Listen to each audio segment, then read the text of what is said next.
Hello, my dear students of class 11. How are you all? I hope you all are doing really well, staying at home and following all the safety measures that is needed to be followed in this time. As we all know, because of COVID-19 pandemic, it is not possible for us to continue our regular classes in schools and colleges. That is why we have taken the help of online-based classes. And as a part of it, today I am Nusrat Alam, lecturer in English, Milestone College, has come up with an English class. I hope you all are going to enjoy our today's class.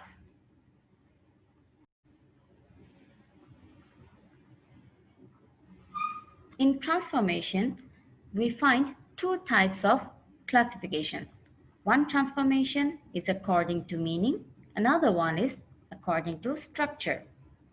And structurally, there are three types of sentences. They are simple, complex, and compound. And why are they named so? When in a sentence there are more than one clause and more than one verb, that time they are named in these such names. And how are they named in this way? Now I'm going to show you that.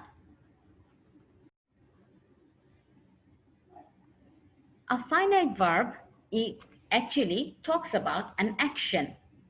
It is not a noun or nothing. It's a real verb, a complete action. Here the criteria are given also. As example, we can take a sentence, we go to school every day. What is the action here? Going to school. Go. It is an action. Yes, going to school is an action. It helps to complete a thought. Yes, the thought that we go to school every day is completed here. It has a limited agreement with the subject. Limited agreement means if the subject changes, then the verb also changes according to it. For example, if I use he instead of we, then the verb would also change that he goes to school every day. Okay, so these are the some criteria to identify which is a finite verb and which is a non-finite verb. Here, another example is given.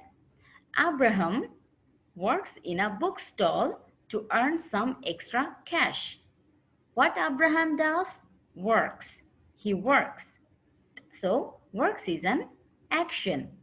And if I change my subject, and then the verb will also change. If I use I instead of Abraham, then it would become I work in a bookstall to earn some extra cash. Whereas a non-finite verb does not perform any action in the sentence. For example, we read to learn. You can see there are two verbs here.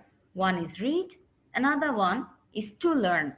But the action is performed by the verb read, not by to learn. The next criteria says no agreement with the subject. If we change the subject in this sentence, if we use he instead of we, then it would not affect the verb to learn. For example, if I use he, the verb read would change. He reads to learn, but to learn doesn't change at all. So with this, we can also identify which is the finite verb and which is the non-finite verb. A non-finite verb doesn't change according to the subject and according to the tense as well.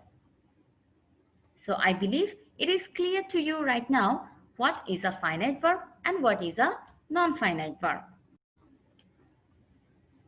As I told you earlier that there are more than one clauses in complex and compound sentences. Now here I'm going to show you what is a clause and what is a main clause and what is a subordinate clause. A main clause has one subject and one finite verb and expresses a complete thought. For example, I work very hard. Here, the verb work completely expresses its sense, and it is not unclear or not even dependent to some other sentence. But here, a subordinate clause has also a subject but a non-finite verb. A non-finite verb cannot completely express its meaning, or there is no action actually. Doesn't express a completed thought, always part of a sentence. It's never individual. For example, while I was walking in the garden, I saw a bird. Here, the main clause is I saw a bird. The action was seeing a bird. But when did I see the bird? When I was walking. So this is actually a part of a sentence. It's not doing the real action. So that is why this part, while I was walking in the garden, is considered as a subordinate clause. You can also say that if there is I saw a bird is absent in this sentence, this while I was walking in the garden doesn't make any sense. So from here, I believe you can understand what is the difference between a main clause or a principal clause between and a subordinate clause. Now let's move on. What is a finite verb and what is a non-finite verb? As you already know what is a finite verb or non-finite verb and what is the clause. Now let's see how these three kinds of sentences that we are discussing are structurally different from each other. The first and foremost difference is in simple sentence there must be only one clause. In complex there would be two or more, but there will be only one main clause and others has to be subordinate clauses.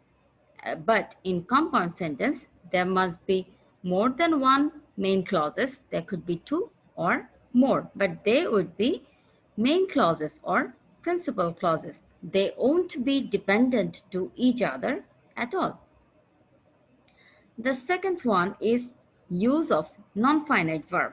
In a simple sentence, there could be the existence of a non-finite verb or not, but in a complex sentence, there has to be a non-finite verb or a subordinate clause, which is actually completely dependent on the main one. Without the help of main clause or principal clause, it is not possible for the subordinate clause to express its complete meaning. But in compound sentence, there are no non-finite verbs, rather there are only finite verbs and main clauses.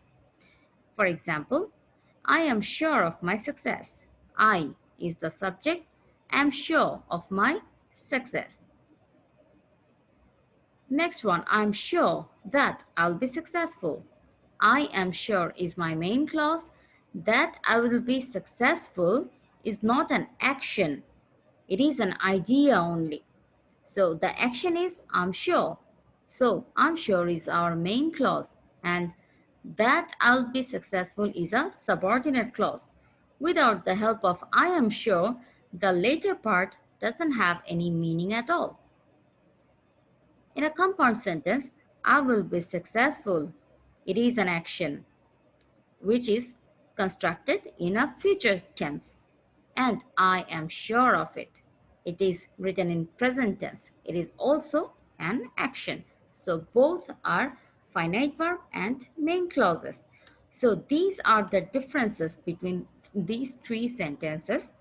As I told you already, simple would have only one main clause, complex one main clause and one subordinate clause, but a compound sentence will have two or more main clauses only. Now there are some certain rules to change them from simple to complex, complex to compound. Now let's see what are the rules and try to remember them. My dear students, you can tell this is the summary of transforming sentence from simple complex to compound. According to the use of connectors, we can sum up in this way that if we find these kind of connectors or phrases in simple sentence, they would change according to these connectors, and into compound we can change them using these kind of connectors. This chart actually deals with connectors, what kind of connectors you are going to need to change them into complex and compound. I'm going to show you some of these rules, how to change a sentence from simple to complex and to compound. It's not possible for us in one class to discuss all these rules, but I'll try to cover a few of them. Rule number 1. Here we can see a sentence in simple which says, being punished, he cried. Why we are telling that this is a simple sentence? Because this sentence has only one subject and only one clause. There are no other clauses, but there are more than one verb, which is one verb is punished, another one is cried. But the verb which has a subject here, punished or cried? Punish. It doesn't have any subject with it, but cried, yes, it has a subject before it. So this portion is considered to be a clause, and this is a principal clause. As this sentence has only one clause, that's why we are going to call it a simple sentence. Now, if we want to change this one into a complex one, what we need to do? We need to break this sentence and make two clauses. How are we breaking it? Here, two kind of actions has been mentioned. One, he was punished. Another one, he cried. That means he was punished first and then he cried. And why he cried? He was punished. So we are separating it in this way. He cried as he was punished. In compound, we are going to make these two clauses completely individual. They cannot be interconnected or they cannot depend on each other. So that's why they should be constructed in this way. He was punished and he cried. Next one. If the sentences are dealing with reason and after effect, then how are we going to deal with them, or how are we going to change them accordingly? If you find that because of as a connector, as a phrase is in a simple sentence, what are we going to do? We are going to use as, since, because to change them into a complex, and these as, since, because are going to sit between two clauses or at the beginning of the sentence. For example, as you were sincere, you could succeed in life. We can use as in between two clauses as well. You could succeed in life as you were sincere. You can also write in this way. And in compound, you were sincere, and so, here and so is acting as a connector, and you could succeed in life.